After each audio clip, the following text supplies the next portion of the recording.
Hi, my name is Jack Shamoner, and I am here with. Anna Kamadari. And Anna, where do you go to school?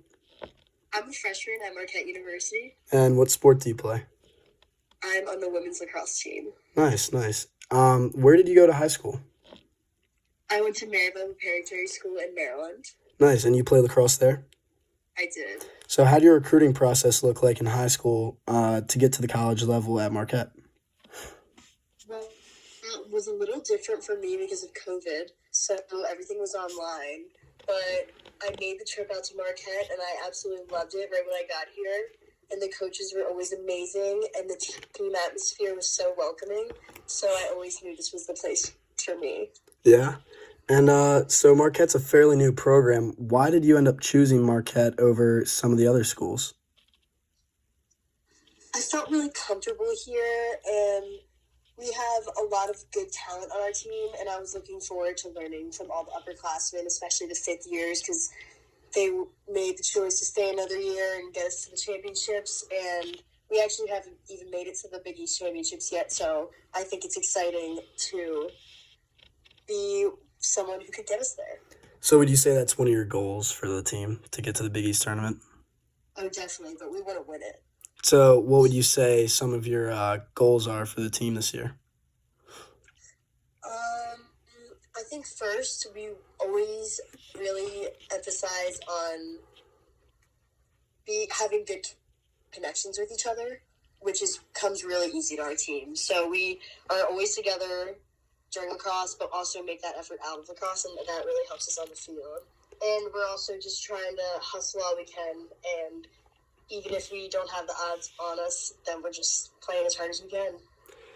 Nice. So, getting back to your recruiting process in high school, what you said it was online. Can you elaborate more for someone who may not understand what the recruiting process normally would be, and then how yours was different from theirs? Yeah, so normally coaches can reach out on September 1st, and immediately you can go and get a few official visits at a school, which means fully paid for, and then you could do some unofficial visits. But for me, we couldn't talk to any coaches in person, so it was called a blackout period.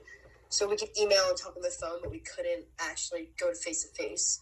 So when I was being recruited, I would do Zooms and phone calls, and I would go on unofficial visits, and I would go and view the campus myself with itineraries that the coaches would send, but we couldn't actually talk face-to-face. So it was a little tough, but they made it a lot easier with the Zooms and special places to visit, and then they would have players come and talk to me.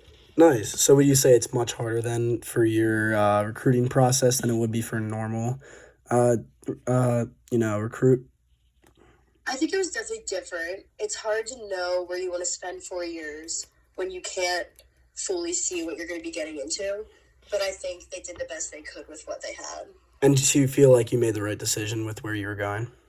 Definitely. You definitely feel like you did. Nice.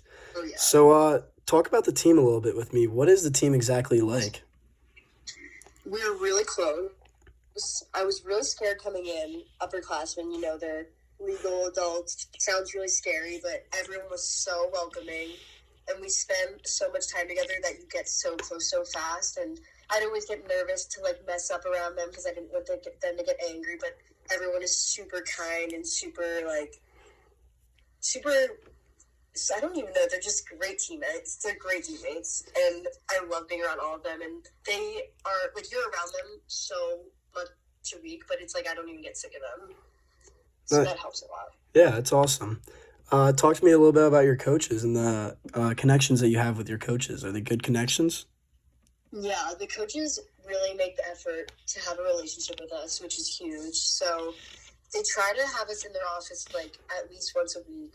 Obviously, that's an effort you have to make yourself, but personally, I meet with the attack coach once a week so that I can just tell her how I'm feeling about lacrosse, or we talk about family and school just so she can see how we're doing. And then I'll go and talk to coach a lot just because I make the effort to talk to the attack coach, but you really have to go out of your way to talk to a head coach. But Hmm.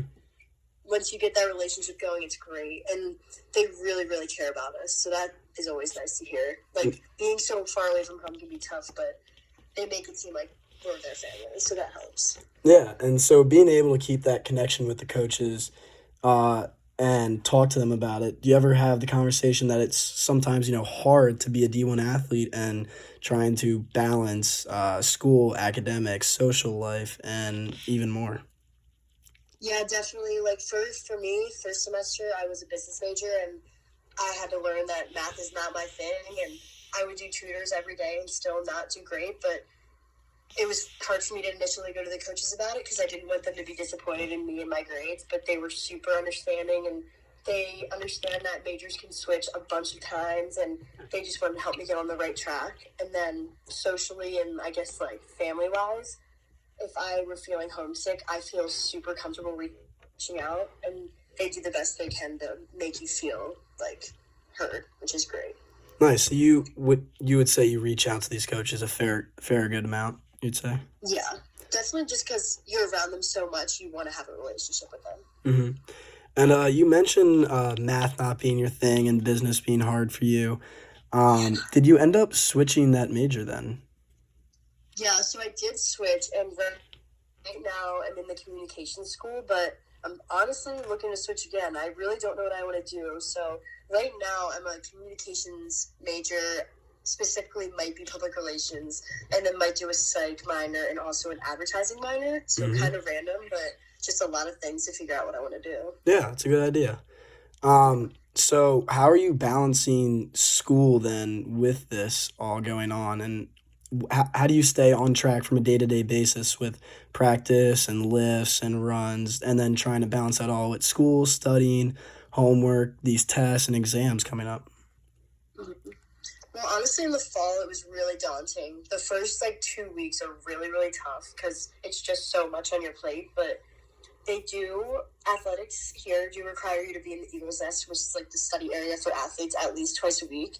And that sounds scary, but I started utilizing the tutors in there a lot more. So it's just like a good time to plan out what I'm doing and get help. So that helped a lot with the academics. And then you just kind of have to get your body used to being doing so much and being so overworked. But there's also a lot of recovery options. Like they really, really want you to ice bath and go and stretch and stuff. So I think figuring out how to utilize all of that together was really important. Nice. So, and you said balancing all this and stuff like that, and then the switch, and your body not being used to it, working more and harder. Can you talk about your change from high school lacrosse to college lacrosse, and if it was a difficult switch, if it was an easy switch for you, from an athletic standpoint? Yeah. Well, coming from Maryland, I think it was a lot easier for me just because the lacrosse there is a lot more intense. But I was just talking about this today. Actually, high school lacrosse is a lot just trying to win with what you can do. But college lacrosse is strategy, and it's almost like a business trip in a sense that it's so serious and it's so time consuming, and it's like a lot of work, but it's very worth it. So, what would But it you is different. Nice. So, what would you say this time-consuming things are? These film? What exactly would they be? Well, you are doing right now. Season is 20 hours a week, so that consists of film, practice, lifts, and even then we have a game, but we meet 3 to 4 hours before the game. So we'll do a team meal, meet in the locker room, do a shoot around, hang out in the locker room again, and then actually warm up and have a 2.5 hour game. So it is a lot, but Hmm. And when you travel, how difficult is it for you to manage then your academics while being on the road? so I'm actually just starting to get used to that just because it's a lot more traveling in the spring. But I try to do homework on the bus because the women's lacrosse coaches take away our phones on the bus. So just this past weekend, we went 8.5 hours to Ohio, no phones. So it is a lot of time to do homework.